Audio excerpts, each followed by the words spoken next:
ঢাকা মাওয়া এক্সপ্রেসওয়েতে বাস ও ট্রাকের সংঘর্ষে 4 জন নিহত হয়েছে। ভোরে এক্সপ্রেসওয়ের মুন্সিগঞ্জে শ্রীনগরে এই দুর্ঘটনায় আহত হয়েছেন 15 জন। তারা ঢাকার সোহরাওয়ার্দী উদ্যানে বাংলাদেশ ইসলামী আন্দোলনের মহাসমাবেশে যোগ দিতে যাচ্ছিলেন। যানবাহন দুটি জব্দ করা গেলেও পালিয়ে গেছে চালক। এদিকে কুষ্টিয়া, নাটোর, পাবনা ও বগুড়ায় আলাদা সড়ক দুর্ঘটনায় 4 জন নিহত হয়েছেন। ঢাকার সোহরাওয়ার্দী উদ্যানে বাংলাদেশ ইসলামী আন্দোলনের মহাসমাবেশে যোগ দিতে হামদান পরিবহনের একটি বাসে যশোরের নোয়াপাড়া থেকে যাত্রা শুরু করেন নেতাকর্মীরা।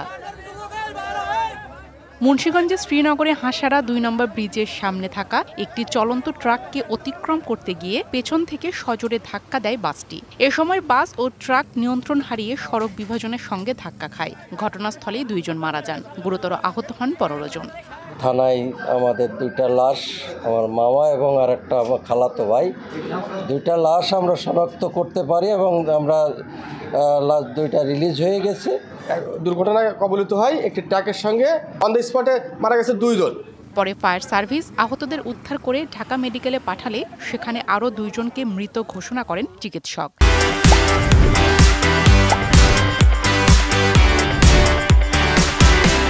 নিহতরা হলেন যশোরের জিল্লুর রহমান, পল্লী চিকিৎসক জালাল উদ্দিন, আব্দুল হালিম এবং ট্রাক চালকের সহযোগী হাসি। ঘটনাস্থলে দ্রুত যায়, ঘটনাস্থলে গিয়ে দেখতে পাই যে 2 জন ঘটনাস্থলেই মারা গেছে। আহতদেরকে শ্রীনগর ফায়ার স্টেশনের সদস্যরা উদ্ধার করে হসপিটালে প্রেরণ করে। যানবাহন দুটির পলাতক চালকদের ধরতে অভিযান চলছে।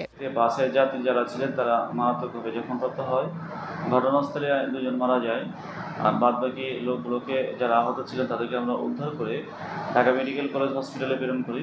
এদিকে কুষ্টিয়া, নাটোর, পাবনার আতাইকুলা ও বগুড়া সুজাবাদের সড়ক দুর্ঘটনায় হাইওয়ে পুলিশ সদস্য ও শিক্ষার্থী সহ 4 জন নিহত হয়েছেন।